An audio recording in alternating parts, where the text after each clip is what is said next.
possibility of another worldly influence in ancient Egypt, suppressed discoveries of giants in early America, or the undeniable and oftentimes ironclad influence of the international banksters. Because as important as these things are, they never make it into the history books, and if it weren't for guys like today's guest, we'd know even less. His name is Xaviant Haze, and he's been here once before in the early days of the Higherside Chats talking about his book, Aliens in Ancient Egypt, The Brotherhood of the Serpent, and the Secrets of the Nile Civilization. And it seems like he's been putting the pen to paper quite a bit since then, having released Elvis is Alive, The Complete Conspiracy, Robot Zombies, Transhumanism, and the Robot Revolution, The Suppressed History of American Banking, How Big Banks Fought Jackson, Killed Lincoln, and Caused the Civil War, Ancient Giants of the Americas, Suppressed Evidence in the Hidden History of a Lost Race, and several others. It's a cornucopia of conspiracy goodness, folks, and I can't wait to get into it. Xaviant Haze, my man, welcome back to the often hazy Higherside Chats. Well, thanks for having me back on. We're going to have fun today. It's going to be a smoke-filled odyssey of truth. I like it. And it's great to have you back, man. Clearly, you have been busy since we last talked. I figured we could probably start with the suppressed history of American banking, just because there has been a very persistent rumor in the conspiracy world that America never really gained true independence, and that below the surface, money still flowed right back to the British royal family and the banking bloodlines that they work with. Some even say it still does. And is that something you would concur with? Yes, right now, since 1913, basically, when the Federal Reserve kind of took over, it's pretty much been ironclad of banking, Rothschilds and those sort of characters controlling what's going on. And, there was a little hope that Trump would, actually do something. But it seems that, he was kind of interested in repealing the Glass-Steagall Act, which was brought back in by the Clintons. Mm-hmm. And, that's pretty important to not make it so much of a centrally controlled banking institution, which it is. I mean, they're not even part of the government. It's literally private. I'm sure a lot of the listeners know this already. So, to have this control, you can kind of find the origins of it in 1913 and with the Titanic, actually, which is kind of funny. Any of the bankers who opposed this Federal Reserve Act got a one-way ticket on the Titanic, and good way to get rid of your competition. Yeah. But as far as going back in America and history, most are familiar with Andrew Hamilton. Alexander Hamilton. Sorry, Alexander Hamilton getting the Rothschild sort of Federal Reserve central banking system into play. Jefferson, everybody was opposed to it, but he sort of had Washington on the side. So that was able to, despite the victories in the Revolutionary War, that was still in place. Now, what happened was it was only allowed a certain charter and time period. And when it came time for renewing, it wasn't. And this is why we had the War of 1812, basically, which was the part 2 of the American Revolution. So, this war was pretty critical and pretty much forgotten. You had the British coming down and just kind of, they sacked Washington, burned the White House to the ground, basically. A crazy windstorm pretty much saved everyone. It was like a little hurricane that kind of came out of nowhere. Yes. Allowed time to, get rid of them at that certain point location. It was pretty interesting, very prominent. And then you have down there in the Battle of New Orleans with Andrew Jackson. Now, Andrew Jackson, of course, has been the subject of a lot of, controversy lately. They want to replace him on the $20 bill. It's kind of interesting that he was even on the $20 bill, considering that he's pretty much the only person to ever defeat the Rothschilds. Right. So that's kind of, either a little odd nod to him, because it's very interesting. Like a mockery. Yeah, exactly. So we get down to this point in history where basically, I mean, we were damaged goods, man. The French were up top, and the British were about to come through the Gulf, sack New Orleans, capture New Orleans, and if they would have got control of that, it would have been game over. But what we had is Andrew Jackson getting, pirates and free blacks and anyone he could to get together to fight this British, to fight this invasion. Mm-hmm. And somehow, with like 200 men, he was able to have this monumental victory and miraculous victory over thousands of troops, basically saved the war and prevented the complete takeover. So this is the Battle of New Orleans. Very important victory, even though now New Orleans is, fall victim to the social justice warrior mentality. They're removing all these statues and ignoring history. It's straight 1984. I mean, Orwell was rolling in his grave. It's absolutely ridiculous, the state of affairs now. So yeah, you have Jackson, who prevented this, this terrible loss. And we had basically the same thing after the war of the original war. You have the kind of, we have debts and all this stuff. And so it's basically kind of the same thing where we were in a position that because the charter didn't pass and it led to the war, now you have all this debt. So they kind of had no choice but to incur another debt a little bit after this war. But this is only a short-term sort of thing. And this is what allowed Andrew Jackson to start running for president, because, he ran a first term and he was basically defeated by complete, fraud. And everybody was mad. Everybody knew it. He knew it. But it's kind of the first little instance where they had the good old boys making sure they were going to win. Right. So with that sentiment, he ran again, and this time he won, despite everything they could do to think of to make sure he didn't, but he won. And, he basically had to win another term in order to defeat, like the charter was going to expire literally like the same time as his second term was running out. So he had to make sure that was defeated, and he did. And he survived like 3 assassination attempts. Right. There's one story in your book that I thought was pretty badass where you write about his duel with Charles Dickinson. Apparently he knew Dickinson was a bad shot, so when they turned to fire, Jackson just stood there and took the bullet, figuring it wouldn't be a kill shot, and then he could steady himself and fire back focused. And I mean, that's pretty ballsy, man. Yeah, Jackson had balls of steel, man. And that he had over 100 duels, I believe, and that specific duel was over a horse race. He was, he didn't get paid, so he was one of those guys, and he knew that. That's true. He did realize that, okay, I could take the first shot, and he took that shot, and then he just kind of steadied himself and blew the guy away. And the funny thing is, he had that ball, that little bullet. It remained in his chest up until he died. Damn. So, there were times he would breathe, you could hear it whistle. That's pretty badass. So he was a badass. He, like the rest of those people in that time, they have this sort of background that's not acceptable, in how we look at things, but it's history. Jackson made his fortune on slaves. He was nothing really. He had nothing. He was like the first prisoner of war president. I mean, his family died when he was like 12, and he was in the Revolutionary War, basically as a teenager, captured by the British. He wouldn't, shine the general's boots, so he slashed him across the face, and he basically made his way south with nothing, got enough money to get some slaves, and then basically built his little empire. He was basically one of the first lawyers down there in the South, and he was one of the first to have a Mason's Lodge in Tennessee, much like, Meriwether Lewis and them. Most of those old school dudes were Masons. Right. It's not a big deal. Trump's a Mason, basically, among other things. So that's just kind of par for the course. Of course, yeah.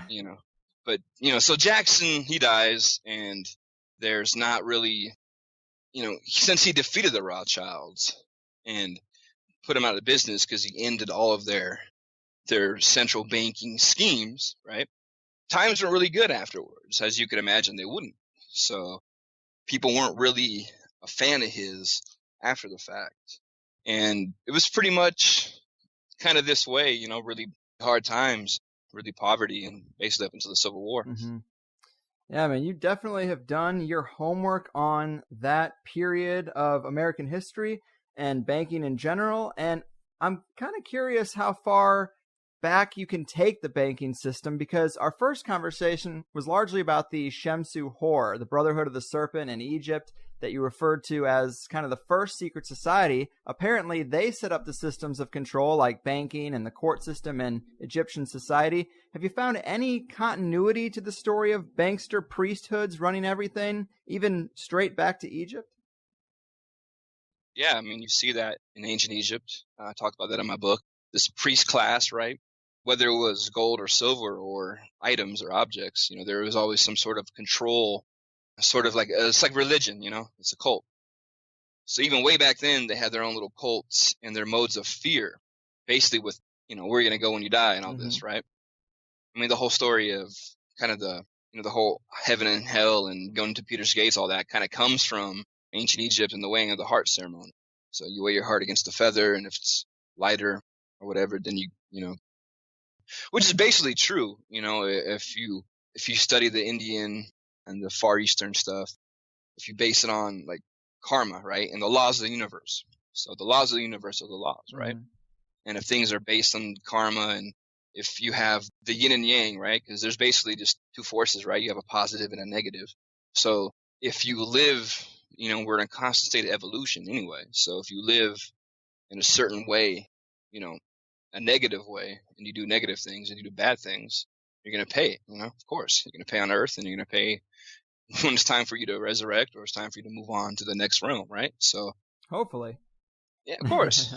So you have these concepts like all mixed mash together, and over time they kind of get misinterpreted or repainted to fit certain other ideologies. Sure. But the idea of this ancient form of money with control and banking, it's you can see it in ancient Egypt, you find it in Babylon, the Babylonian bankers, right? So you have even Jesus, right? Jesus was he was no fan of the money changers. Right. Well, it is interesting that this Shemsu Hor group popped up to install all these control systems, and they are represented by the serpent, because we have all these rumors of reptilian overlords, the classic snake in the Garden of Eden, previous age where the world was ruled by giant reptiles. Snake visions also dominate shamanic journeys. These things do stack up and make you wonder about this persistent cultural reptile theme, don't they?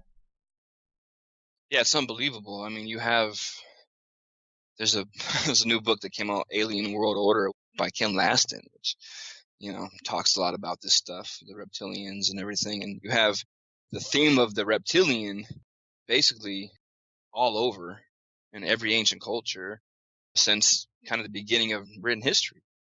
And in pop culture, it's there as well. So it's strange. It's like it keeps popping up. And then, someone like David Icke, who helped kind of make this theory popular, he gets bashed, of course, But it's funny how almost everything he was talking about is true. It's been kind of proven true, except for this one thing, which I don't know. I mean, like his record's pretty spot on. But here's the thing, though: this reptilian presence, if it is in an interdimensional form or a 4D form, the government's known there's beyond the spectrums of light. Understand? Like, so they've known this for a long time. So if they're just kind of emitting new light forms and new wavelengths, whatever, so who's to say that, that there's alien entities that exist in these forms that we just can't see? Now, then you have the physical presence, and I've always kind of wondered and made it look like where, okay, you have the physical presence. I think that might have died down, because if there was an interdimensional and a physical, maybe it just switched to interdimensional over time. Or it could be two different things. I mean, it could be just two different reptilian species in general, right? It doesn't mean there has to be only one form of reptilian species. What if there's many? Right. So you get into the Sinclair family with the dinosaur, right? The Sinclairs are from the Knights Templar. Yeah, they had the Sinclair gas station, which had the dinosaur logo and oftentimes like a dinosaur statue out front. Yep. Very cool. Very cool. Very weird, though. Yeah. Why? Reptilian. Of all the things to choose, like, why that? Yeah. Very, very strange. So you have these things, and then you have the Muppets, right? Not the Muppets, but Jim Henson.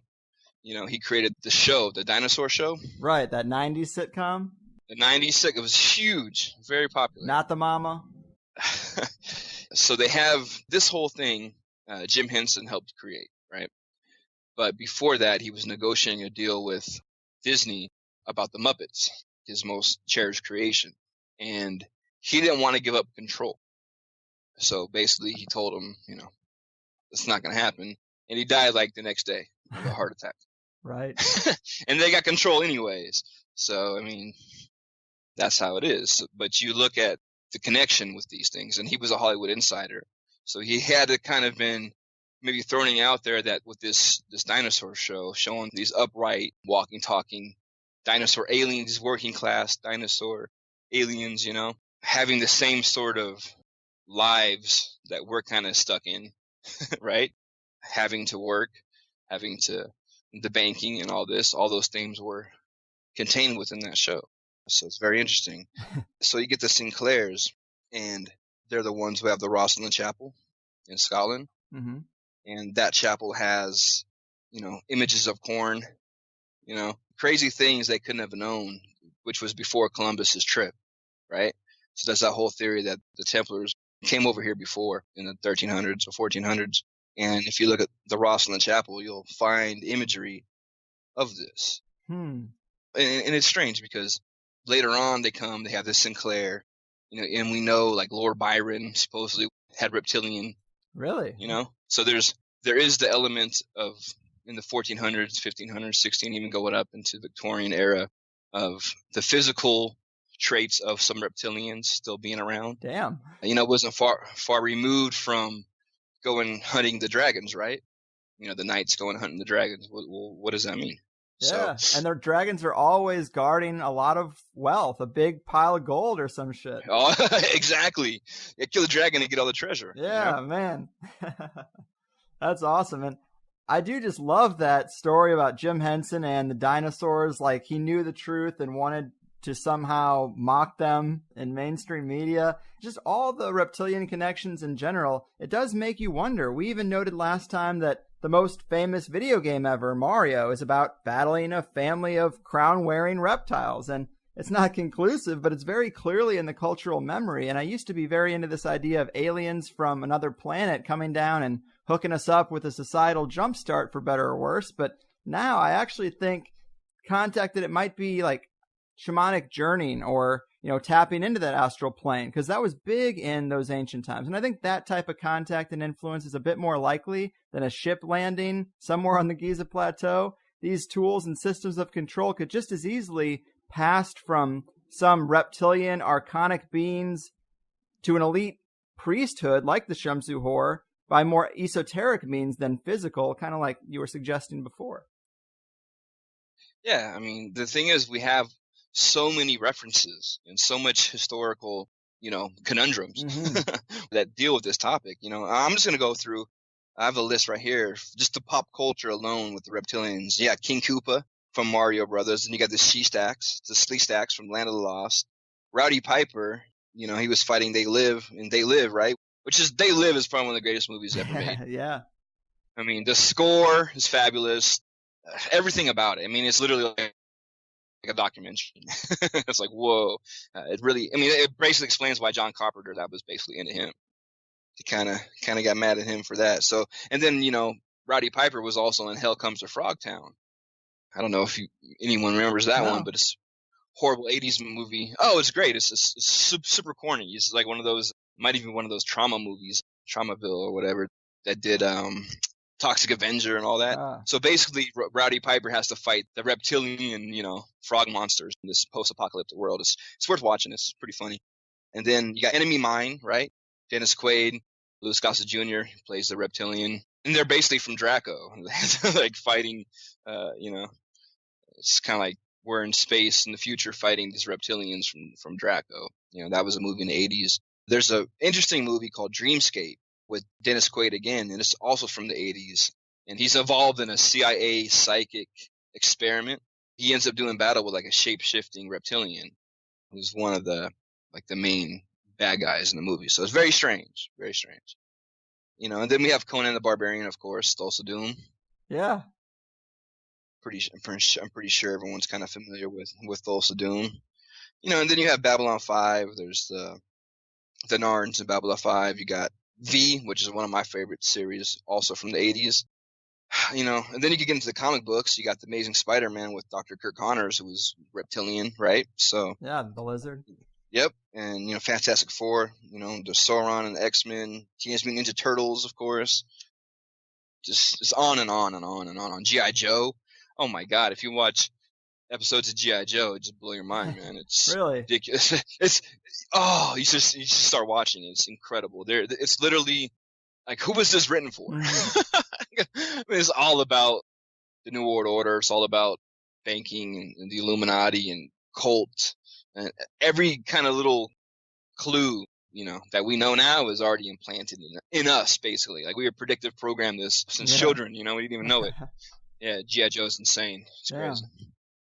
Well, that is quite a lot. It's definitely a major theme. And in terms of that idea that reptilians would have to be physical, I do think the more nuanced understanding is that this cultural memory, or this connection between the elite and something reptilian, is more magical or ritual based, because it makes sense. The connection between occultists and banking has always been fairly strong.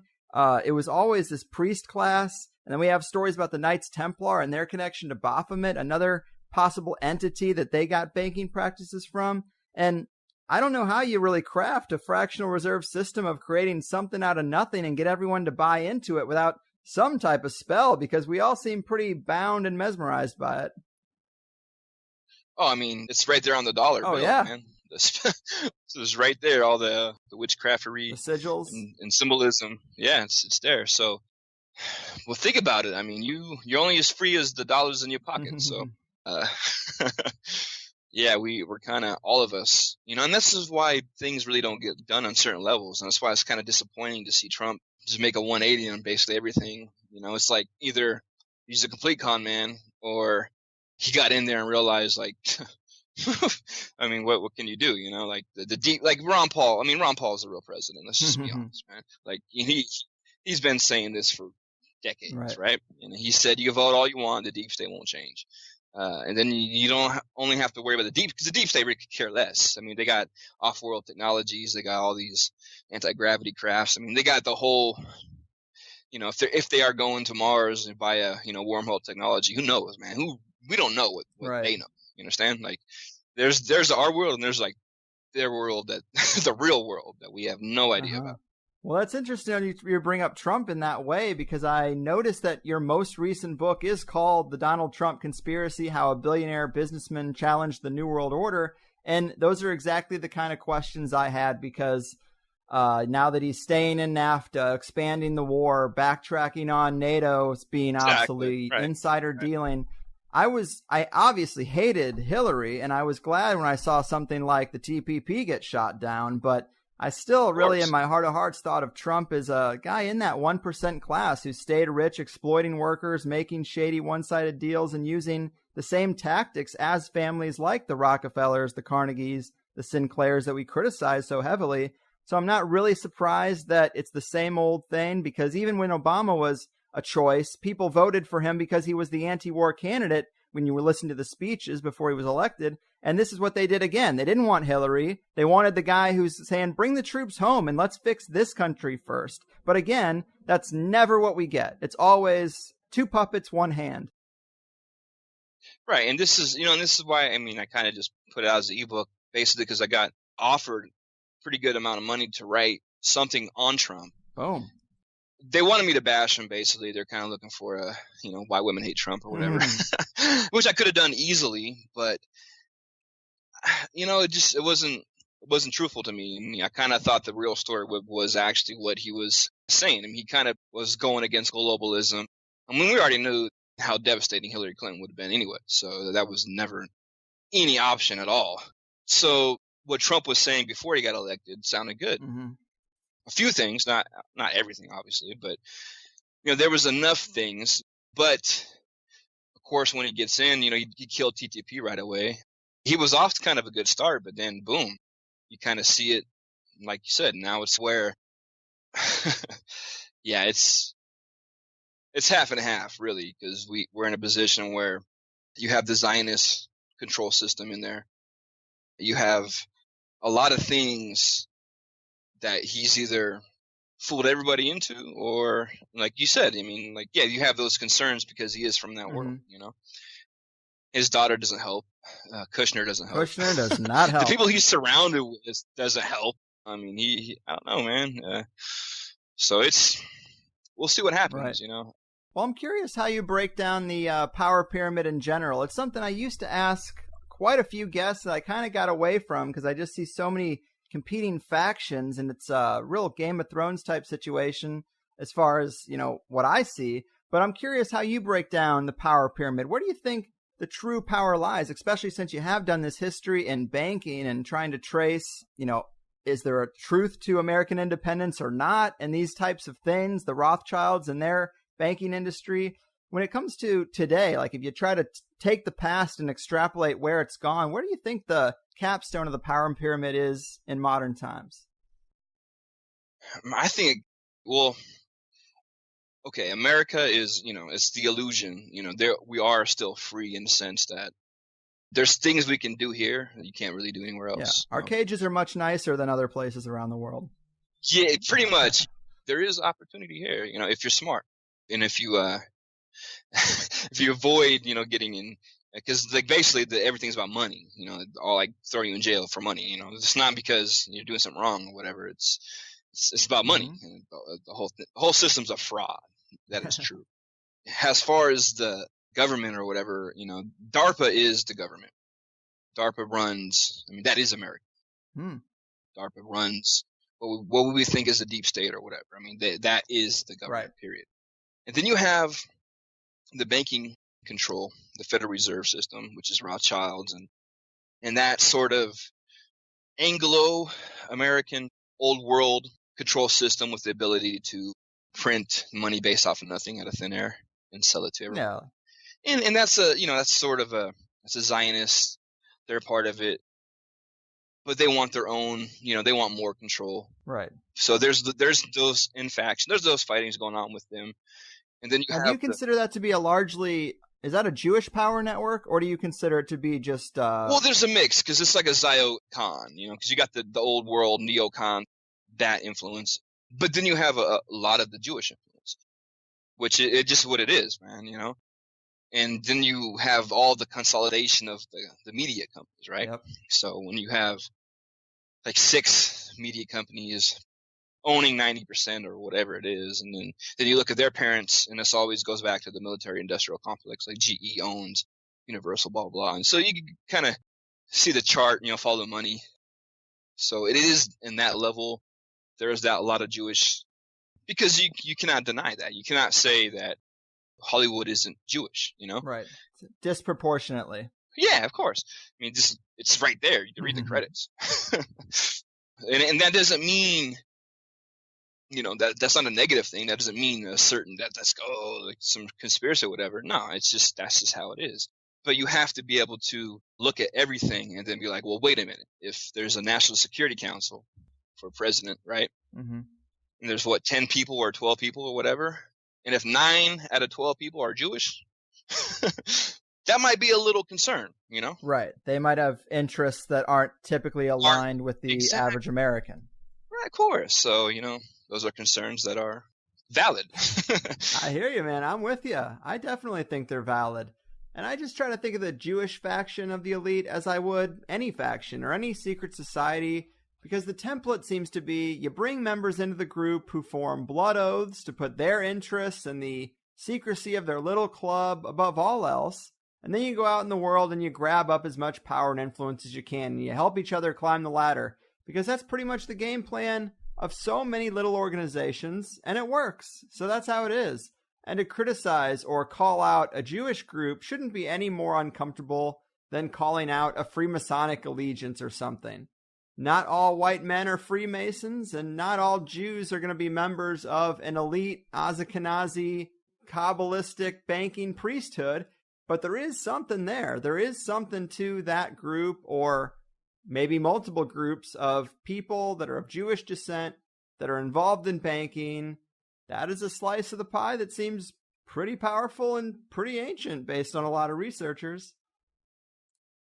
Exactly, and you're exactly right. So now we have a situation where through the banking, through like their choice of control, right? Banking, they have control of almost what? I mean, who isn't under control of the IMF, you know? Right. That's becomes the game. It's like, obviously, Hollywood is a valuable tool, but it ain't like banking. And so you got to look at which tool is the most useful and try to do like the Russian doll thing, like which is the bigger one. And Right. and I really do think banking has to take the cake because everything has to be under that umbrella. Everything is. I mean, Hollywood is a great tool for mind control and to push agendas and propaganda, which is all you see now, which is makes me sick as a filmmaker and an artist. You know, I'm sick of it, seeing it. You know, so that's important, and that's been done since the 50s or whatever. You know, Lookout Mountain up in Laurel Canyon. That's kind of where all those new technologies in film came from. And that's government. Yep. And that's what they were kind of using. All the war propaganda stuff they were creating up there. Now we all know Lookout Canyon is related to the Laurel Canyon. And then you have the Laurel Canyon conspiracy with that David McGowan talked about. Yeah.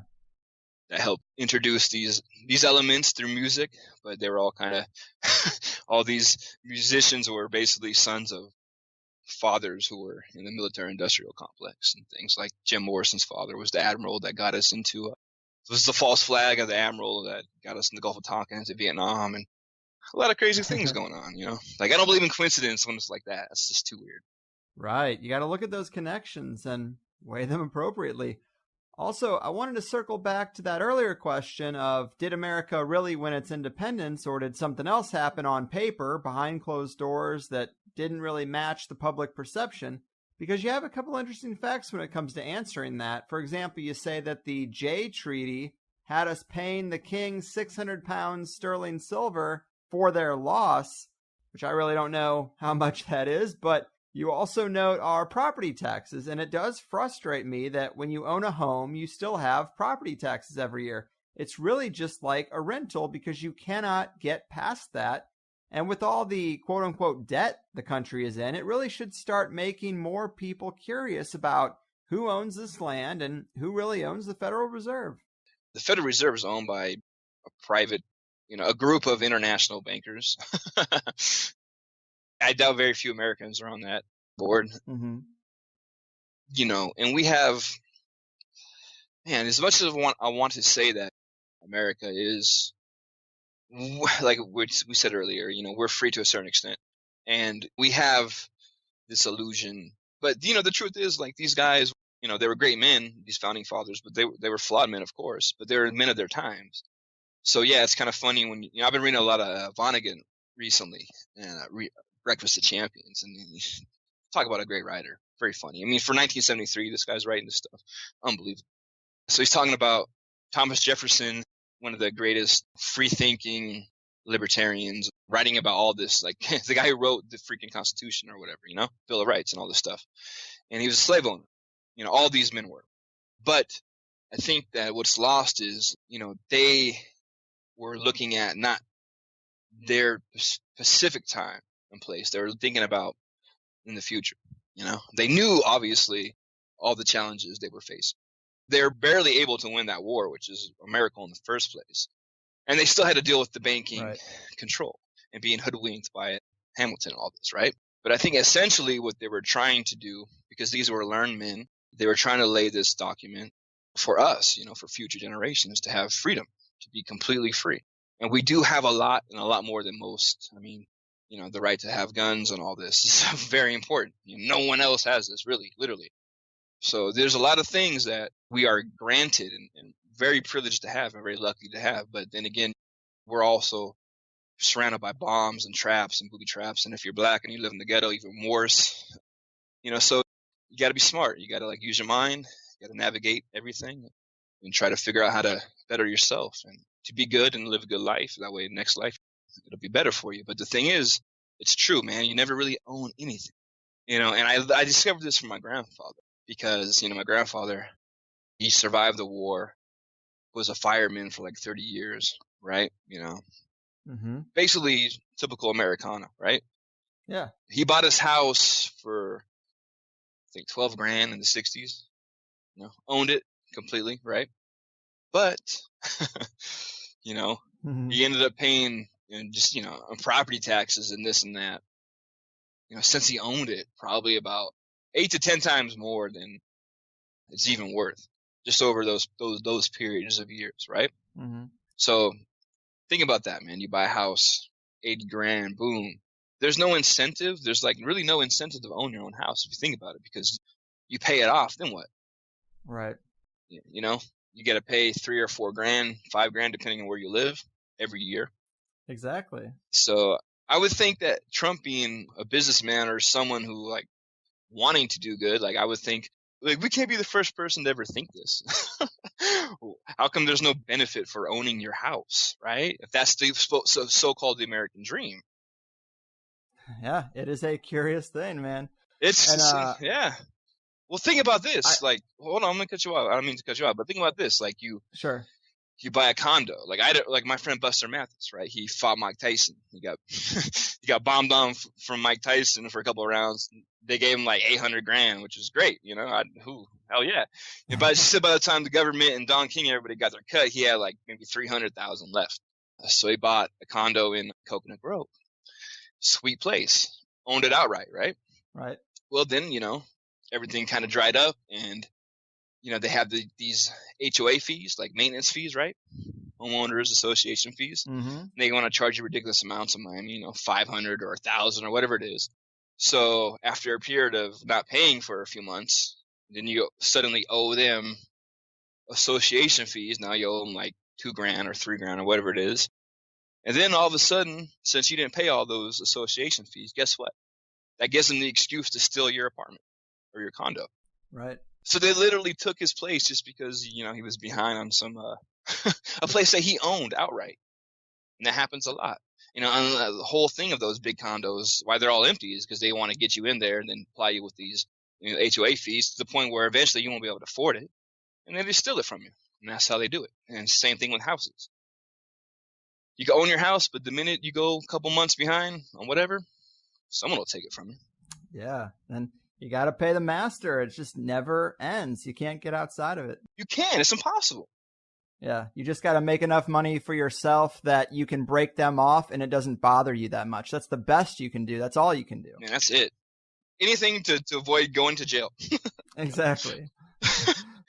So, man, to switch gears a little bit, I also wanted to talk to you about your book on giants. Of course, every conspiracy show under the sun has talked about the huge number of giant skeletons and bones found in early America, but you write about actual encounters the conquistadors had with living giants, which is talked about far less and is pretty provocative. What can you tell us about this? Oh, man, that's my favorite part of the giants, is talking about the conquistadors. They have firsthand accounts, which are fabulous. And it's true, we always kind of read about anything but these, right? Mm-hmm. But to go into and find, like, for instance, Amerigo Vespucci, his account, which is incredible. He's the one that they named the Americas after, right? Mm-hmm. Spanish conquistador from Verona. So he goes and he's looking at the island of Curacao, which is off the coast of Venezuela. And they land, and they see these big footprints, and they're kind of like, these are pretty bigger than normal, bigger than usual footprints. And he follows them up, and he ends up into a little village where he finds some very tall women. And now the women of the tribe were bigger than they were. These little conquistadors, probably like 5'4", 5'5", whatever. Mm-hmm. So they're kind of figuring out, how can we get these? How can we take a couple of these girls back to the ship with us, right? Well, when they were formulating this plot, in came the giant men of the tribe. And they were like, okay. Because these guys were like 9 foot tall. So they were like, okay, let's rethink this. So they kind of just backed up slowly and got out of there, right? They fired off a couple cannons, to scare them when they're going away. So anyways, and he names the Curacao the Island of Giants. Yeah. Boom. Pretty cool. It is, man. And I could be wrong, but I think this, from your book, I wrote it down as an Amerigo Vespucci story. But there was this one encounter where pull up on a naked giant just dancing, and they take him to like their leader or whatever, and they're trying to communicate, and he's trying to figure out where these conquistadors would have came from, this giant is, and he points to the sky. He's like, did you guys come from the sky? And it's like, what the fuck? Why would he make that assumption? Not point like across the ocean, perhaps, or really anywhere but up in the sky, because at that time there should be nothing coming from the sky. Well, it's fabulous you brought that up. I think that is either Magellan or Oh, it is Magellan. It is Magellan. Yeah, where they go down to Patagonia, and that's okay when they get down to the bottom of Argentina and they get towards the Arctic, and that's when they're finding these huge, and we actually have pictures of this because they were the kind of, sort of the last live giants that they discovered. So there's pictures, you know, of these massive 9-10 foot tall Patagonian giants, and they were kind of like ape-like, pretty much dancing around and throwing dung, and Damn. they weren't too bright. Bigfoot. Yeah, so you have those live giants, but then you have the other giants with, you know, mentioning the fact that pointing to the sky. Now this is very interesting because Columbus was asked the same thing. Now Columbus actually had a UFO sighting before he reached shores. They saw the orbs. So he had a UFO sighting that was actually kind of sort of a USO because it kind of went into the water. And then when he actually met the Taino Indians, the first thing they asked him is he was from the sky. Yeah. I think this happened to Bizarro too. Same thing. Like, why are they asking you if you're from the sky, right? Supposedly nothing's flying around. Now, this is kind of interesting because it relates to the cargo cult and the John Frum story. Mm-hmm. You familiar with that? A little bit, but tell the people for anyone who isn't.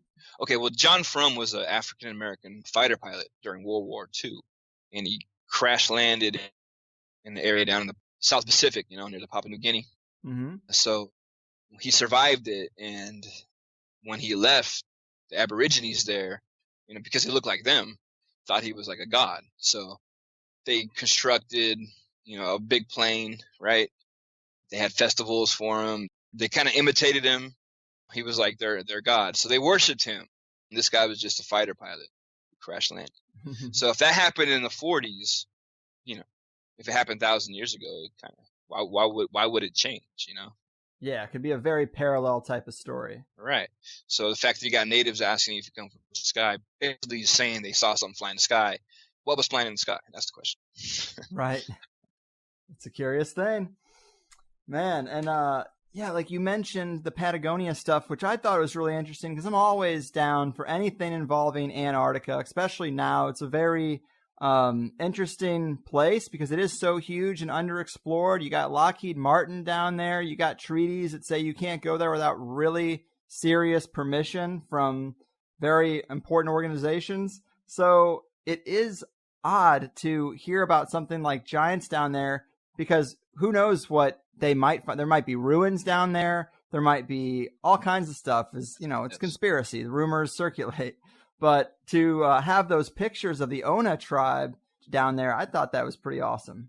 Yeah, that's cool. And exactly, if these super tall natives, which are, I mean, they're right there in the Arctic, basically. So if they were still around, who knows what's actually down in Antarctica, which has always been mysterious. I had a friend who was down there, stationed down there. And I guess he was working at Lake Vostok, which that really doesn't get mentioned about, but it was really important, you know, one of the lakes that they actually found, you know, deep water living organisms and like crazy cold water. So Lake Vostok has been very interesting.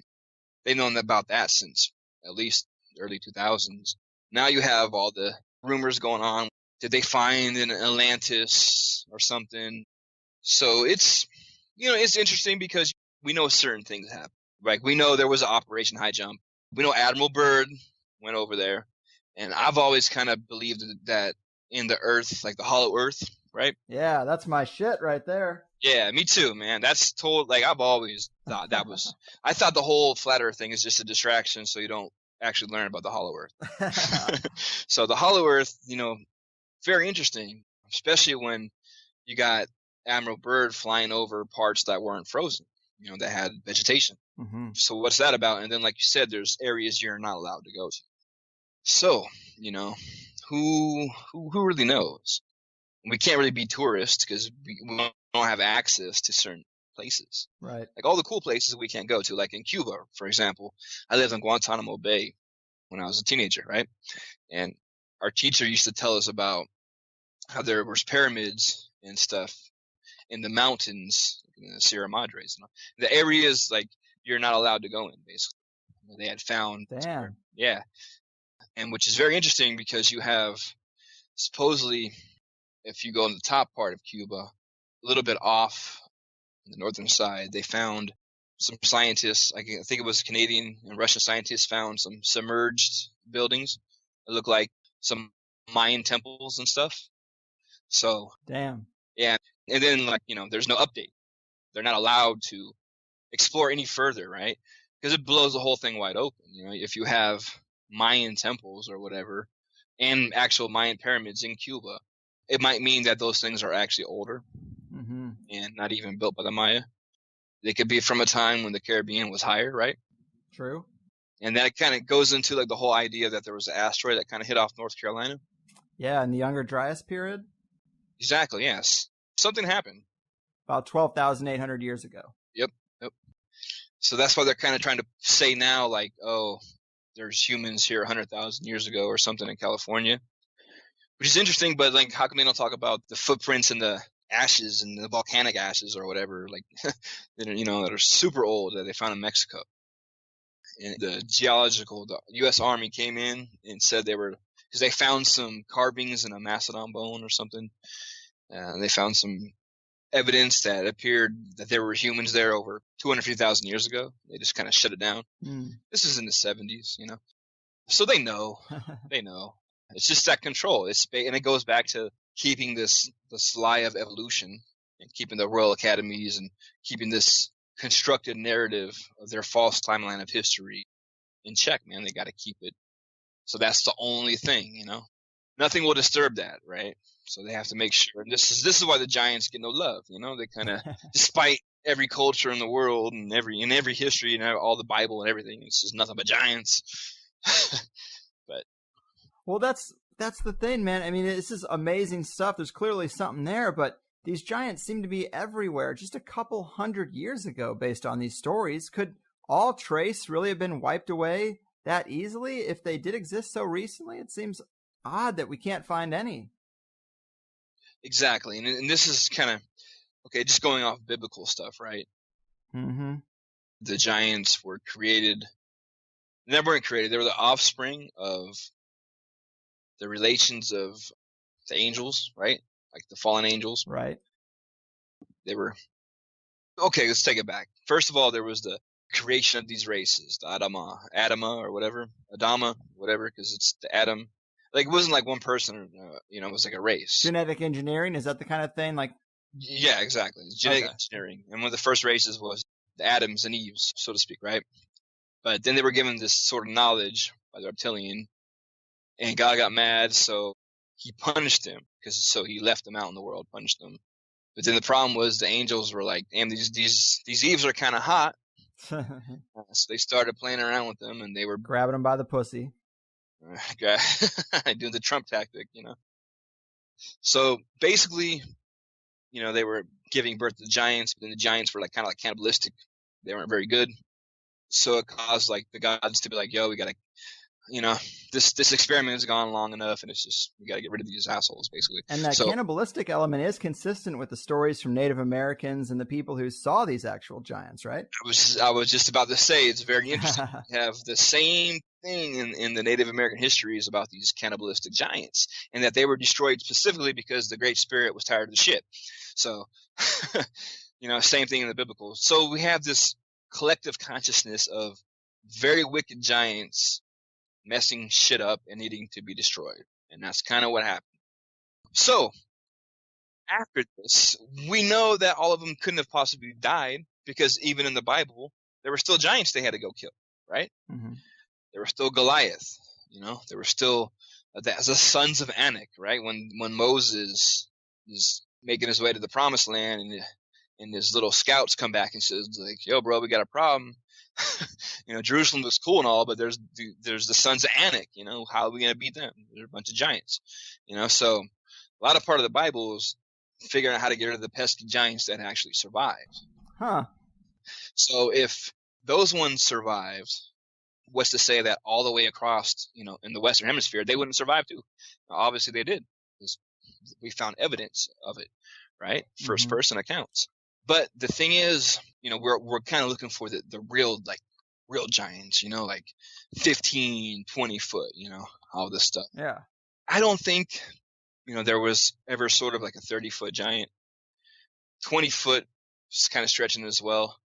I guess it depends on what point in history with the atmosphere, because we know certain types of history, there's certain atmospheres that, giant things are bigger, right? Right. It changed. Like the dinosaurs couldn't exist in the current environment we have. It had to be different at that time. So it could have had giant people too. Exactly. So I think at some point, there could have been a more giant based on that. And I think what happens is, just like anything in genetics, you have, because a lot of the native, like when they encountered the giant chiefs, were all basically, most of the chiefs were giants, 9 foot, 10 feet. Very astounding, right? To these, to the conquistadors.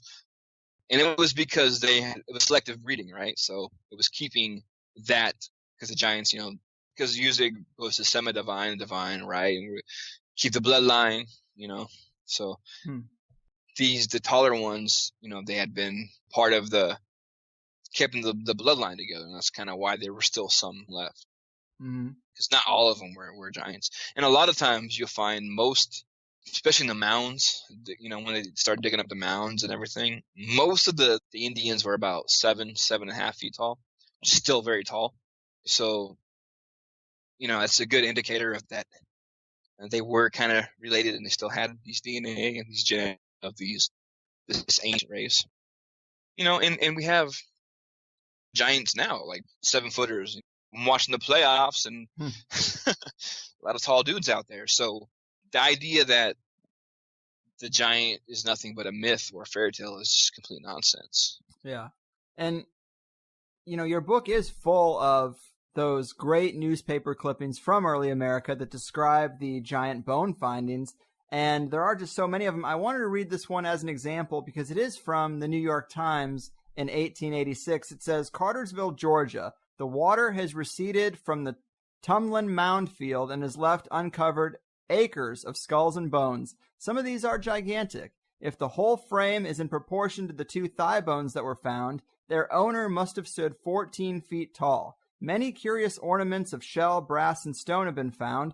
Some of the bodies were buried in small vaults made of stone. A representative from the Smithsonian is here investigating the curious relics. So that one hits on all the high points. 14 feet tall. And of course, it gives the Smithsonian a mention for good measure, which was a big part of the story too.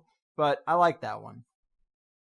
That's a great one, and it basically illustrates the fact that the Smithsonian they usually end with the Smithsonian showing up, or we shipped off the bones to the Smithsonian, and then you never heard from again.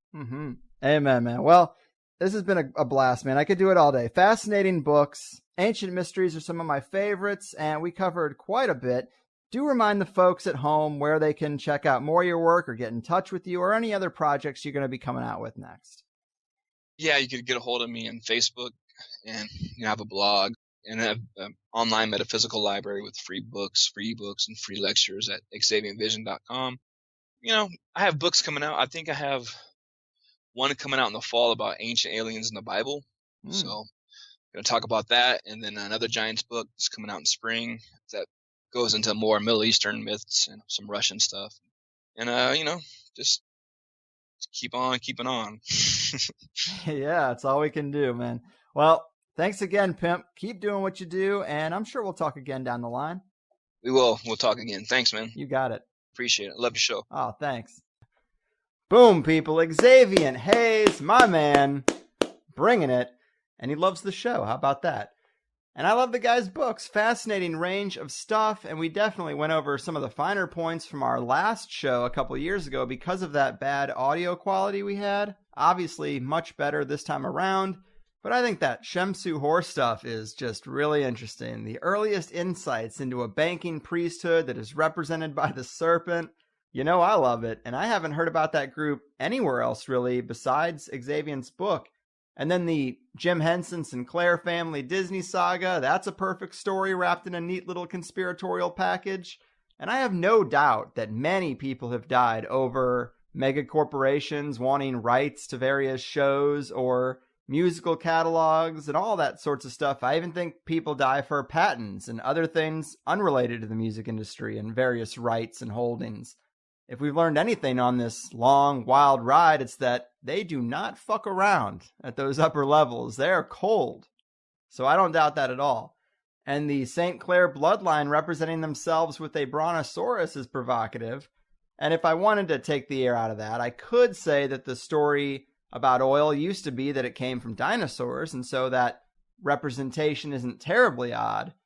But then taking that symbol and making a show that mocks a dim-witted family of dinosaurs called the Sinclairs, that's just icing on the cake. So, touche, Jim Henson.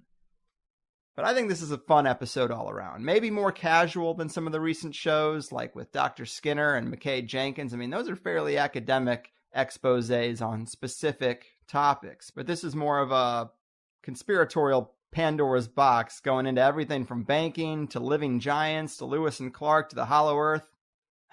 I mean, I'm a happy man. So, all right, now we're going to get into some THC updates for you. I mentioned a server move, and I'm getting enough messages now in my inbox to know there's a problem with the feed updating for some people, but not so many that it's everyone. So I don't know exactly what's going on. What's been happening is we have so many people accessing the RSS feed for the free show. So many hits bottlenecked into that one directory that it overloads the server. And I don't know if it's an issue with how I've structured the site itself that is just now showing itself. Maybe there's a more efficient way to do it, or maybe I just need to spend more money and knock this bitch up a tier. But we tried to help the load with some caching services, meaning like it serves up a snapshot of the page rather than the live page itself. And my web guy set that up with something called Cloudflare, and it's all a little bit over my head, but I get the feeling that it's that process that is causing people to see a less than current show list in the feed. So just bear with me. I recognize there is a little bit of an issue, and I'm going to move the websites back to one of the previous hosts that I had success with, because the free site was hosted with InMotion, and it was constantly going down. A lot of times I'd go to upload a new show and be like, what the hell, the site's down again? So it was an issue, but the Plus site has always been hosted with Bluehost and was up 99% of the time. So I'm going to take everything free and Plus and clothing back over to Bluehost as soon as I can. Personally, I think that I have made the websites themselves so easy to use that it's not the end of the world. If you're not getting the updated show feed, just please go to the website and listen to the show. It's really not that inconvenient, and it's only going to be for a short time. There's also a weird thing with Higherside Chats in Google search results where it's all Chinese and says that we were hacked or something. That is just an issue with the website's country code, the Unicode, I guess it's called. I have no idea how that got changed in the server move, but again, I paid someone to do it, so I didn't want to make these sorts of mistakes. And they happened anyway. So everything's cool, guys. Nothing is fucked here. Nothing is fucked. Yes, we're a conspiracy show, but these are not conspiracy issues. They're ignorance issues on my part. Also, if you're a Plus member, I uploaded a special bonus show last week that you might have missed. It is my review, breakdown, summary, cliff notes from the Science of Consciousness conference. It's over an hour long because there was a lot of content I sat through over the course of, I think, 4.5 days. And we talk about everything from the latest research in mind-controlled VR and AI advancements to how Pokemon Go affects our dreams and the true path of mind melding with finches. It's full of interesting results from a bunch of recent studies. So check that out if you are a beautiful, precious Plus member. And if you aren't, maybe it's a reason to sign up, because it's something you can't get any other way. So come on in for the $5, listen to that conference show, go back and listen to the full version of some of your favorite previous episodes, get a lifetime forum membership, and then cancel.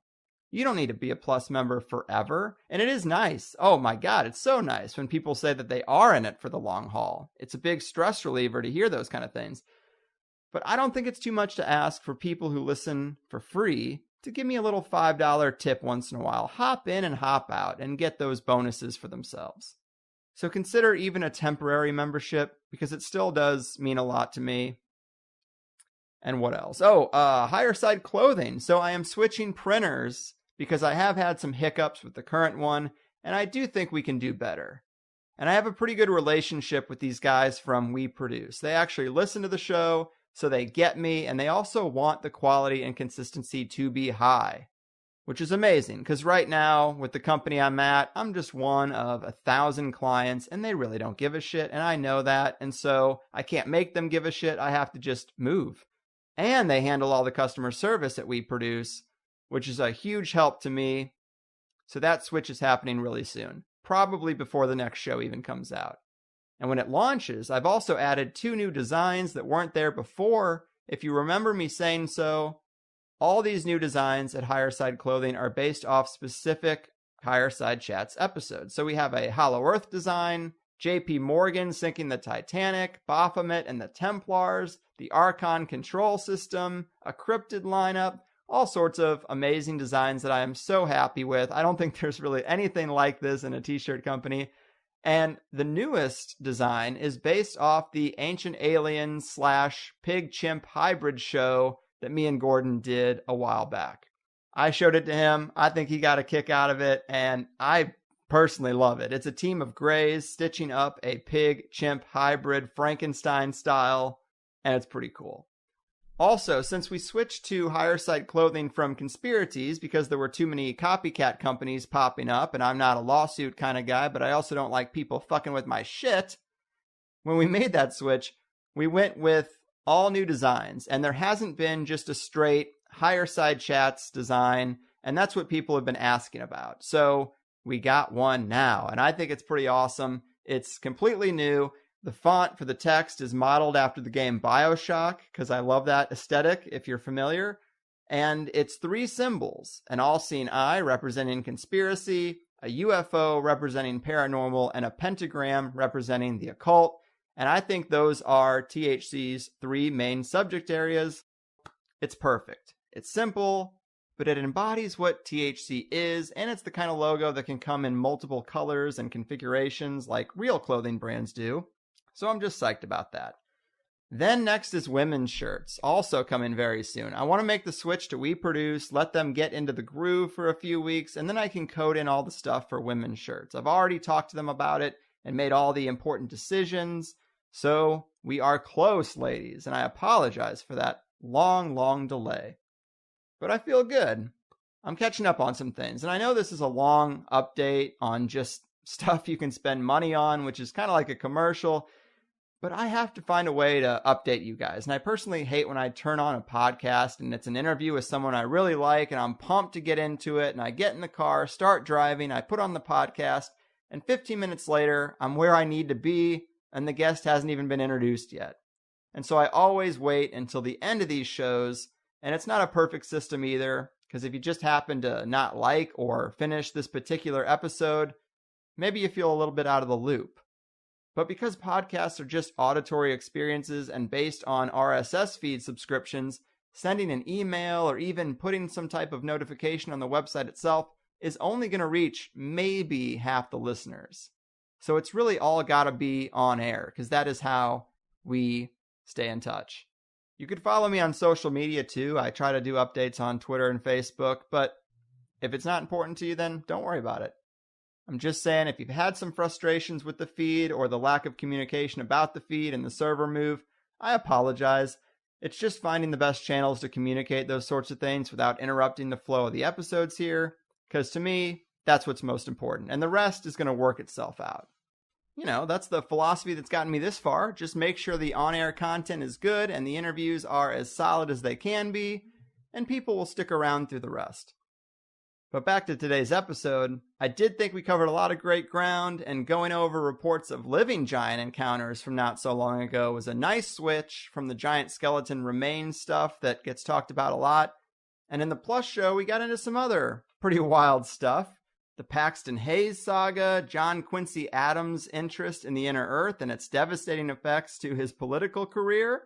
We got into the excavation Xaviant is personally involved in and how close he is to perhaps uncovering the Lost Dutchman mine and proof of a lost race of giants, other legends of lost cities and hidden treasures, drone ranges, modern-day giant reports from the caves in the Solomon Islands, the Lovelock Cave giants, ghost tales from Xaviant's own haunted home, also some smaller museums that you might be able to get to bring the giant bones up from the basement if you happen to be in those areas. Cool stuff from his book, The Suppressed History of America, The Murder of Meriwether Lewis and the Mysterious Discoveries of the Lewis and Clark Expedition, Why Presidents Go Gray, Why We Have Hamilton the Musical and not Jackson the Musical.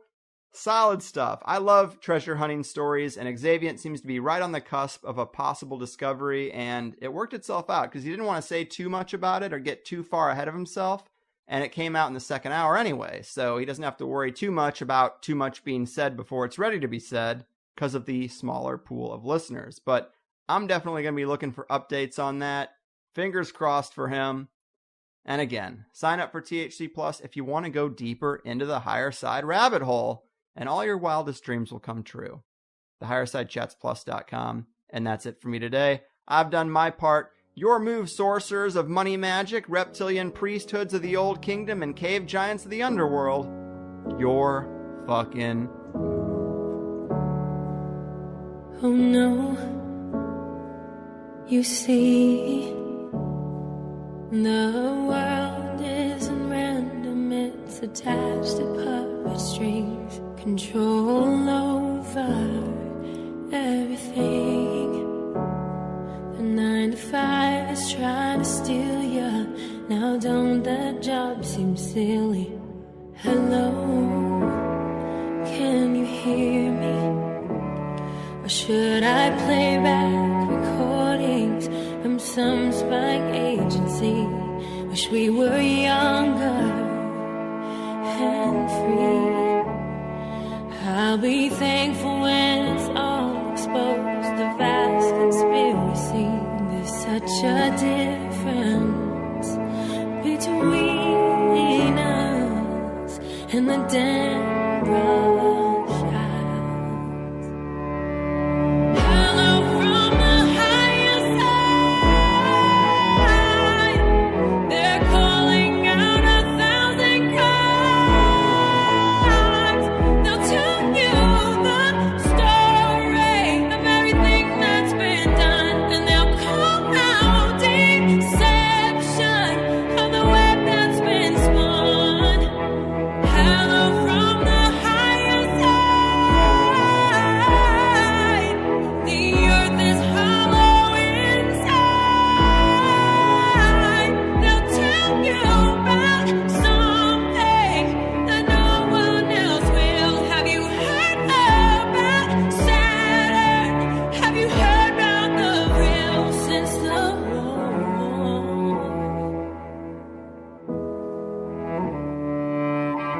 Oh no, they're cartoons. It's so typical of me to talk about this stuff. I'm sorry, that's good and well. Did you ever hear the argument that nothing really happens? It's no secret, and that the best is plus. It's doubling your time.